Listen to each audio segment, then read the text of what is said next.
Capítulo 12. Las raíces socialistas del nazismo. Todas las fuerzas antiliberales se están combinando contra todo lo que es liberal. A Moeller van den Broek. Es un error general considerar el nacionalsocialismo como una simple revuelta contra la razón, como un movimiento irracional sin trasfondo intelectual alguno. Si fuera así, el movimiento sería mucho menos peligroso que lo que es. Pero nada más lejos de la verdad ni más engañoso. Las doctrinas del nacionalsocialismo son la cima de una larga evolución ideológica, de un proceso en el que han participado pensadores que ejercieron una gran influencia mucho más allá de las fronteras de Alemania. Se piense lo que se quiera sobre sus premisas de partida, lo cierto es que los hombres que engendraron las nuevas doctrinas, escritores vigorosos, han dejado la impronta de sus ideas sobre el pensamiento europeo entero. Desarrollaron su sistema con rigurosa consecuencia, y una vez que se aceptan las premisas iniciales no es posible escapar a su lógica. Es, simplemente, el colectivismo, libre de todas las huellas de una tradición individualista que pudiera embarazar su realización. Aunque en este desarrollo llevaron la dirección los pensadores alemanes, no estuvieron en modo alguno solos. Thomas Carlyle y Houston Stewart Chamberlain, Auguste Comte y George Sorel han participado en esta expansión continua tanto como cualesquiera alemanes. El desarrollo de esta dirección intelectual dentro de Alemania lo ha trazado con acierto, recientemente, Mr. R. D. Butler en su estudio sobre las raíces del nacionalsocialismo. Pero aunque tiene algo de aterrador su permanencia a través de 150 años, en una forma casi inalterada y siempre recurrente, como lo ha puesto de manifiesto dicho estudio, es fácil exagerar la importancia que estas ideas ejercieron en Alemania antes de 1914. No pasaron de ser una corriente intelectual en un pueblo que era entonces más diverso, quizá, en sus opiniones que cualquier otro. Y en su conjunto estuvieron representadas por una pequeña minoría y tenidas en gran desprecio por la mayoría de los alemanes, como ocurrió en otros países. Entonces, ¿cómo es que estas opiniones, sostenidas por una minoría reaccionaria, acabaron por ganar la asistencia de la gran mayoría de los alemanes y, prácticamente, de toda su juventud? No fue solo la derrota, el sufrimiento y la ola de nacionalismo lo que trajo su triunfo. Todavía menos fue su origen, como muchas gentes desean creer, una reacción capitalista contra el avance del socialismo. Por el contrario, la ayuda que dio el predominio a estas ideas vino precisamente del campo socialista. En realidad, no fue la burguesía, sino más bien la ausencia de una fuerte burguesía, lo que contribuyó a elevarlas al poder. Las doctrinas que guiaron a los sectores dirigentes de Alemania en la generación pasada no se oponían al socialismo en cuanto marxismo, sino a los elementos liberales contenidos en aquel, su internacionalismo y a su democracia. Y a medida que se hizo más claro que eran precisamente estos elementos los obstáculos para la realización del socialismo, los socialistas de la izquierda se aproximaron más y más a los de la derecha. Fue la unión de las fuerzas anticapitalistas de la derecha y la izquierda, la fusión del socialismo radical con el conservador, lo que expulsó de Alemania a todo lo que era liberal. En Alemania, la conexión entre socialismo y nacionalismo fue estrecha desde un principio. Es significativo que los más importantes antecesores del nacionalsocialismo Fichte, Rodbertus y Lasalle fueron al mismo tiempo padres reconocidos del socialismo, mientras el socialismo teórico, en su forma marxista, dirigía el movimiento obrero alemán, el elemento autoritario y nacionalista retrocedía temporalmente a segundo plano. Pero no por mucho tiempo, a partir de 1914 surgen de las filas del socialismo marxista un predicador tras otro que conducen al redil del nacionalsocialismo, no a los conservadores y reaccionarios, sino a los trabajadores manuales y a la juventud idealista. Solo más tarde alcanzó la marea del socialismo nacionalista considerable importancia y se transformó rápidamente en la doctrina hitleriana. La histeria bélica de 1914, que, precisamente por causa de la derrota alemana, no se curó jamás por completo, es el comienzo del moderno desenvolvimiento que produjo el nacionalsocialismo, el cual surgió durante este periodo gracias en buena parte a la asistencia de viejos socialistas. Quizá el primer representante de esta orientación, y en muchos aspectos el más característico, fue el difunto profesor Werner Sambert, cuya conocida obra Handler und Helden, Mercaderes y Héroes, apareció en 1915. Sambert había comenzado como socialista marxista, y todavía en 1909 afirmaba con orgullo que había dedicado la mayor parte de su vida a luchar por las ideas de Karl Marx. Sambert ha contribuido tanto como el que más a difundir por toda Alemania las ideas socialistas y el resentimiento anticapitalista de diversos matices, y si en el pensamiento alemán penetraron elementos marxistas en una proporción no superada por ningún otro país hasta la Revolución Rusa, ello se debió en gran medida a Sambert. durante un tiempo, fue considerado como el representante más distinguido de la perseguida intelectualidad socialista, incapacitada, por sus opiniones radicales, para obtener una cátedra universitaria. Y aún después de la anterior guerra, la influencia, dentro y fuera de Alemania, de su obra de historiador, que enfocó como marxista después de dejar de serlo en política, alcanzó extraordinaria difusión, la cual se advierte particularmente en las obras de muchos de los planificadores ingleses y americanos. En su libro de guerra, este viejo socialista saludó la guerra alemana como el conflicto inevitable entre la civilización comercial de Inglaterra y la cultura heroica de Alemania. Su desprecio hacia los criterios comerciales del pueblo inglés, que había perdido todos sus instintos guerreros, no tiene límite. Nada es más despreciable a sus ojos que el general afán por la felicidad individual. Y lo que él presenta como la máxima orientadora de la moral inglesa, a saber, sé justo, para que puedas alcanzar el bienestar y prolongar tus días sobre la tierra, es, para él, la más infame sentencia que haya salido jamás de una mente comercial. La idea alemana del Estado, como la formularon Fichte, Lasalle y Rodbertus, es que el Estado, ni lo fundan individuos, ni se forma de individuos, ni es un agregado de individuos, ni su finalidad es la de servir cualesquier intereses individuales. Es una Volksgemeinschaft, en la que el individuo no tiene derechos, sino tan solo deberes. 8. Las reclamaciones del individuo son siempre una consecuencia del espíritu comercial. Las ideas de 1789. Libertad, igualdad, fraternidad son ideales típicamente comerciales, sin otro fin posible que el de asegurar ciertas ventajas a los individuos. Antes de 1914, todos los verdaderos ideales alemanes de vida heroica estuvieron en mortal peligro ante el continuo avance de los ideales comerciales ingleses, el confort inglés y el sport inglés. El pueblo inglés no solo se ha corrompido por completo a sí mismo, pues todos los miembros de los sindicatos se están hundiendo en la ciénaga del confort, sino que ha comenzado a infectar a los demás pueblos. Solo la guerra ha ayudado a los alemanes a recordar que eran realmente un pueblo de soldados, un pueblo cuyas actividades todas, y particularmente las económicas, estaban subordinadas a los fines militares. Sambert sabía que otros pueblos desprecian a los alemanes porque estos consideran la guerra como sagrada, pero él les glorifica por eso. Considerar la guerra como inhumana y sin sentido es un producto de los criterios comerciales.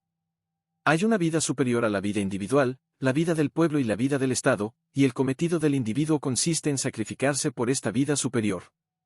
La guerra es, para Sambert, la consumación del sentido heroico de la vida, y la guerra contra Inglaterra es la guerra contra el ideal opuesto, el ideal comercial de la libertad del individuo y del confort inglés, que a sus ojos encuentra su más despreciable expresión en las máquinas de afeitar halladas en las trincheras inglesas. Si el exabrupto de Sambert fue en aquel tiempo excesivo, incluso para la mayoría de los alemanes, otro profesor alemán llegaba, en lo esencial, a las mismas ideas en una forma más moderada y más universitaria, pero por esta razón aún más eficaz. El profesor Johann Plenge era una autoridad sobre Marx tan grande como Sambert. Su libro Marx und Hegel marca el comienzo del moderno renacimiento hegeliano entre los universitarios marxistas, y no puede haber duda acerca de la naturaleza genuinamente socialista de las convicciones de que partió. Entre sus numerosas publicaciones de guerra, la más importante es un libro, breve, pero muy discutido en su tiempo, que lleva este significativo título, 1789 y 1914. Años simbólicos en la historia del pensamiento político. 9 está dedicado al conflicto entre las ideas de 1789, el ideal de libertad, y las ideas de 1914, el ideal de organización. La organización es para él, como para todos los socialistas que extraen su socialismo de una tosca aplicación de los ideales científicos a los problemas de la sociedad, la esencia del socialismo. Ella fue, como justamente destaca, la raíz del movimiento socialista al engendrarse en Francia en los comienzos del siglo XIX. Marx y el marxismo han traicionado esta idea fundamental del socialismo con su fanática, pero utópica, adhesión a la idea abstracta de libertad. Ahora es cuando la idea de organización vuelve a su lugar, en todas partes, como lo muestra la obra de H. G. Wells, cuyo Future in America influyó profundamente en el profesor Plenge, y a quien este señala como una de las figuras sobresalientes del socialismo moderno, pero particularmente en Alemania, donde ha sido mejor entendida y más plenamente realizada. La guerra entre Inglaterra y Alemania es, pues, realmente un conflicto entre dos principios opuestos. La Guerra Mundial Económica es la tercera gran etapa de la lucha espiritual en la historia moderna. Es de igual importancia que la Reforma y la Revolución burguesa por la libertad. Es la lucha por la victoria de las nuevas fuerzas nacidas de la avanzada vida económica del siglo XIX, socialismo y organización. Porque, en la esfera de las ideas, Alemania fue el más convencido exponente de todos los sueños socialistas y, en la esfera de la realidad, el más poderoso arquitecto del sistema económico más altamente organizado. En nosotros está el siglo XX. Cualquiera que sea el final de la guerra, somos el pueblo ejemplar. Nuestras ideas determinarán los objetivos de la vida de la humanidad. La historia mundial vive al presente el colosal espectáculo de un nuevo gran ideal de vida que con nosotros gana su victoria final, mientras, a la vez, en Inglaterra se desploma definitivamente uno de los principios históricos mundiales. La economía de guerra creada en Alemania en 1914 es la primera realización de una sociedad socialista, y su espíritu, la primera aparición activa, y no solo reivindicatoria, de un espíritu socialista. Las necesidades de la guerra han establecido la idea socialista en la vida económica alemana, y así la defensa de nuestra nación ha proporcionado a la humanidad la idea de 1914, la idea de la organización alemana, de la comunidad popular, Volksgemeinschaft, a del socialismo nacional. Sin advertirlo nosotros realmente, toda nuestra vida política, en el Estado y en la economía, se ha elevado a un nivel superior. Estado y vida económica forman una nueva unidad. El sentimiento de responsabilidad económica que caracteriza la labor del funcionario público domina toda la actividad privada. La nueva constitución corporativa alemana de la vida económica, que el profesor Plenge admite no estar todavía madura o completa, es la más alta forma de vida del Estado que jamás se haya conocido sobre la Tierra. Al principio, el profesor Plenge esperaba todavía conciliar el ideal de libertad y el ideal de organización, aunque, en gran parte, a través de la completa, pero voluntaria, sumisión del individuo al conjunto. Pero pronto desaparecen de sus escritos estos residuos de las ideas liberales. En 1918, la unión entre socialismo y política de poder inexorable se ha completado ya en su mente. Poco antes del fin de la guerra exhortó a sus compatriotas, desde la revista socialista Die Glocke, de la siguiente manera: ha llegado la hora de admitir que el socialismo debe ser una política de poder, porque tiene que ser organización. El socialismo tiene que ganar el poder, no debe jamás destruirlo ciegamente. Y la más importante y crítica cuestión para el socialismo, cuando los pueblos hacen la guerra, es necesariamente esta: ¿cuál es el pueblo llamado entre todos al poder, porque es el conductor ejemplar en la organización de los pueblos? Y adelanta todas las ideas que servirán después para justificar el nuevo orden de Hitler, precisamente desde el punto de vista del socialismo, que es organización. El derecho absoluto de autodeterminación de los pueblos, ¿no es el derecho a la anarquía económica individualista? ¿Estamos dispuestos a otorgar una completa autodeterminación al individuo en la vida económica? Un socialismo consecuente solo puede conceder derecho de asociación política a un pueblo si ello corresponde a la distribución real de las fuerzas históricamente determinadas. Los ideales que Plenge expresó con tanta claridad fueron especialmente populares en ciertos círculos, de donde quizá derivaron, formados por hombres de ciencia e ingenieros alemanes, los cuales clamaban, precisamente como ahora lo hacen tan ruidosamente sus trasuntos ingleses, por la organización planificada centralmente de todos los aspectos de la vida. A la cabeza de ellos estaba el famoso químico Wilhelm Astwelt, una de cuyas manifestaciones sobre este punto ha alcanzado cierta celebridad. Según se dice, manifestó públicamente que Alemania tiene que organizar a Europa, que aún carece de organización. Explicaré a usted ahora el gran secreto de Alemania. Nosotros, o quizá la raza alemana, hemos descubierto el significado de la organización. Mientras las demás naciones viven todavía bajo el régimen del individualismo, nosotros hemos ya alcanzado el de la organización. Ideas muy semejantes a estas fueron corrientes en las oficinas del dictador alemán de las materias primas, Walter Rathenau, quien, aunque se habría estremecido ante las consecuencias de su economía totalitaria, de haberlas experimentado, merece un lugar importante en una historia completa del desarrollo de las ideas nazis. 18 A través de sus escritos ha determinado, probablemente más que cualquier otro hombre, las opiniones económicas de la generación que creció en Alemania durante la Primera Guerra Mundial e inmediatamente después, y algunos de sus colaboradores más íntimos formaron luego la espina dorsal de la administración del plan quinquenal de Göring. Muy semejantes fueron también las enseñanzas de otro antiguo marxista, Friedrich Naumann, cuya Mitteleurope alcanzó probablemente en Alemania más circulación que ningún otro libro de guerra. Pero correspondió a un activo político socialista, miembro del ala izquierda del Partido Socialdemócrata en el Reichstag, el desarrollo más completo de estas ideas y su extensa difusión.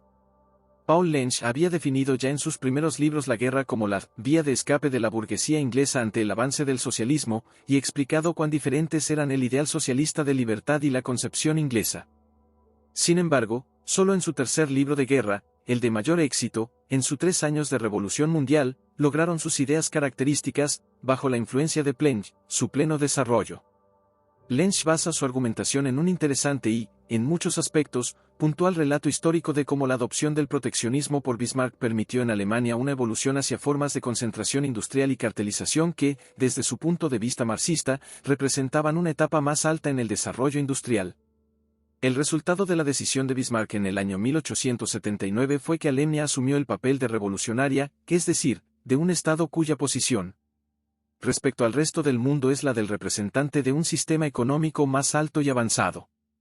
Comprendido esto, advertiremos que, en la presente revolución mundial, Alemania representa el lado revolucionario, y su mayor antagonista, Inglaterra, el contrarrevolucionario. Este hecho prueba cuán escasamente afecta la constitución de un país, sea liberal y republicana o monárquica y autocrática, a la cuestión de saber si, desde el punto de vista del desarrollo histórico, este país ha de considerarse o no como liberal.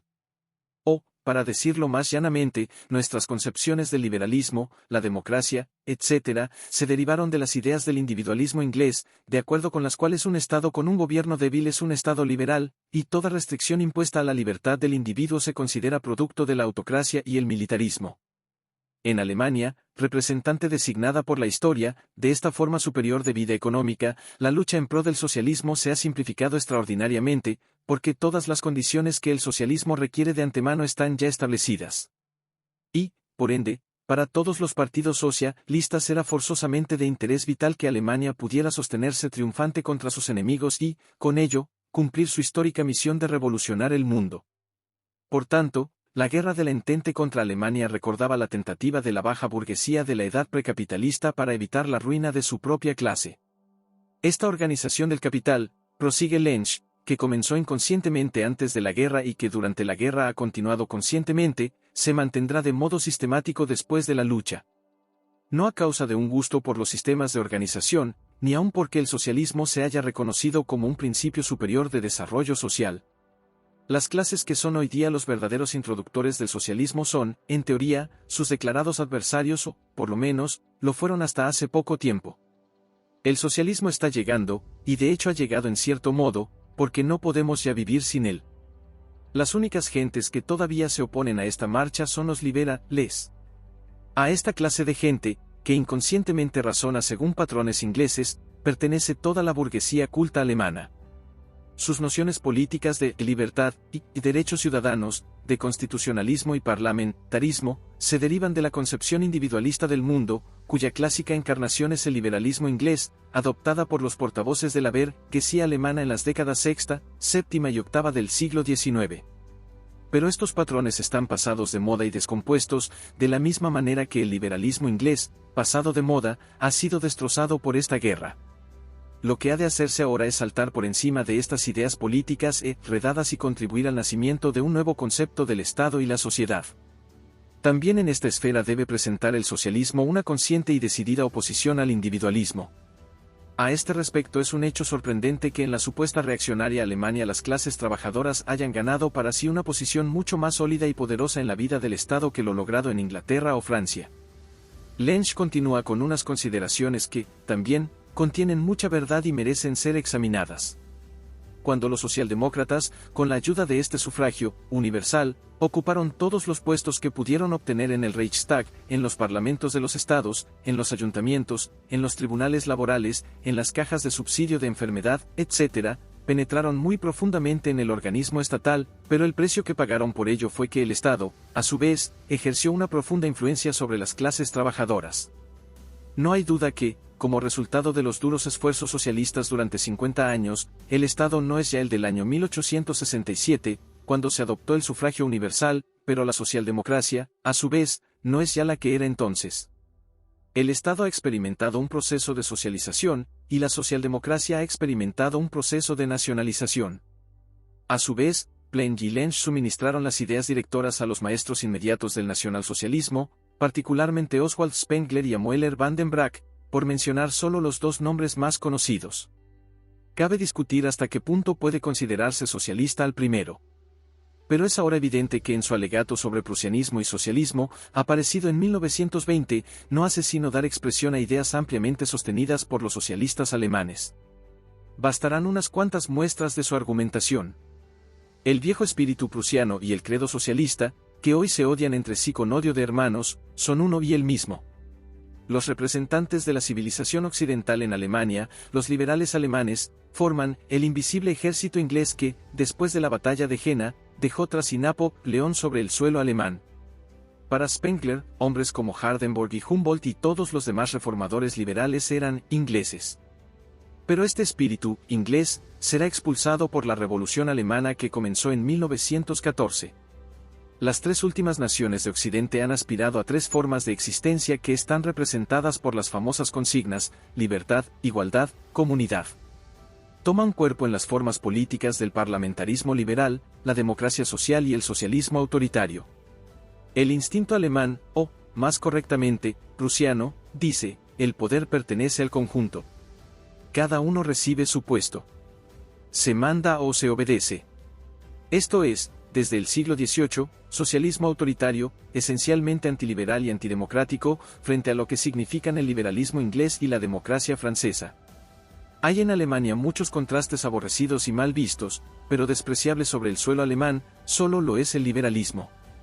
La estructura de la nación inglesa se basa sobre la distinción entre rico y pobre, la de la prusiana, sobre la que hay entre mando y obediencia. El significado de la distinción de clases es, con arreglo a esto, fundamentalmente diferente en los dos países. Después de señalar la esencial diferencia entre el sistema inglés de libre competencia y el sistema prusiano de administración económica, y después de mostrar, siguiendo expresamente a Lensch, cómo, desde Bismarck, la deliberada organización de la actividad económica ha asumido nuevas formas, cada vez más socialistas, Spengler continúa. En Prusia existía un verdadero Estado, en el más ambicioso significado de la palabra. No podían existir, estrictamente hablando, personas privadas. Todo el que vivía dentro de un sistema que trabajaba con la precisión de un aparato de relojería era en algún modo uno de sus eslabones. La conducción de los negocios públicos no podía, por consiguiente, estar en manos de los particulares, como supone el parlamentarismo. Era una UNTI, y el político responsable era un funcionario público, un servidor de la comunidad. La idea prusiana exige que todo el mundo sea funcionario público, que el Estado fije todos los salarios y sueldos. La administración de toda la propiedad, especialmente, se convierte en una función asalariada. El Estado del futuro será un Beamtenstaat. Pero, la cuestión decisiva, no solo para Alemania, sino para el mundo, que tiene que ser resuelta por Alemania para el mundo, es, en el futuro, ¿gobernará el comercio al Estado, o el Estado gobernará al comercio? Frente a esta cuestión, el prusianismo y el socialismo son iguales. Prusianismo y socialismo combaten a Inglaterra en nuestro mismo seno. De aquí solo faltaba un paso para que el santo patrono del nacionalsocialismo, Moeller van den Brack, proclamase que la guerra mundial era la guerra entre liberalismo y socialismo: hemos perdido la guerra contra el Occidente. El socialismo la ha perdido contra el liberalismo. 38. Como para Spengler, el liberalismo es, pues, el enemigo a muerte. Moeller van den Brack celebra el hecho de que no hay juventud liberal en Alemania hoy día. Hay jóvenes revolucionarios, hay jóvenes conservadores. Pero, ¿quién querría ser liberal? El liberalismo es una filosofía de la vida a la que ahora la juventud alemana vuelve la espalda con asco, con ira, con especial desprecio, porque no hay nada más extranjero, más repugnante, más opuesto a su filosofía. La juventud alemana de hoy reconoce en el liberal a su archienemigo. El Tercer Reich de Moeller van den Brack pretendía dar a los alemanes un socialismo adaptado a su naturaleza y no contaminado por las ideas liberales del Occidente. Y así lo hizo. Estos escritores no representan, en modo alguno, un fenómeno aislado. Ya en 1922, un observador independiente pudo hablar de un fenómeno peculiar y, a primera vista, sorprendente, que era dable observar entonces en Alemania: la lucha contra el orden económico capitalista, según este criterio, es una continuación de la guerra contra la entente con las armas del espíritu y la organización económica, el camino que conduce al socialismo práctico, un retorno del pueblo alemán a sus mejores y más nobles tradiciones. La lucha contra el liberalismo en todas sus formas, el liberalismo que había derrotado a Alemania, fue la idea común que unió a socialistas y conservadores en un frente único. Primero, fue principalmente en el movimiento juvenil alemán, casi por entero socialista en inspiración y propósitos, donde estas ideas se aceptaron más fácilmente y donde se completó la fusión del socialismo y el nacionalismo. Desde finales de la década de los 20 y hasta la llegada de Hitler al poder, un círculo de jóvenes congregados en torno a la revista Die Tat y dirigidos por Ferdinand Fried fue, en la esfera intelectual, el principal exponente de esta tradición. 41 El libro de Fried, Ende des Kapitalismus, es quizá el producto más característico de este grupo de Edelnazis, como se les llamaba en Alemania, y es particularmente inquietante su semejanza con tanta parte de la literatura que vemos en la Inglaterra de hoy, donde podemos observar el mismo movimiento de aproximación entre la derecha y los socialistas de la izquierda, y casi el mismo desprecio por todo lo que es liberal en el viejo sentido. El socialismo conservador y, en otros círculos, el socialismo religioso, fue el eslogan con el que un gran número de escritores prepararon la atmósfera donde triunfó el nacionalsocialismo. El socialismo conservador es la tendencia que domina ahora en Inglaterra. La guerra contra las potencias occidentales, con las armas del espíritu y de la organización económica, no había casi triunfado antes de que la verdadera guerra comenzara.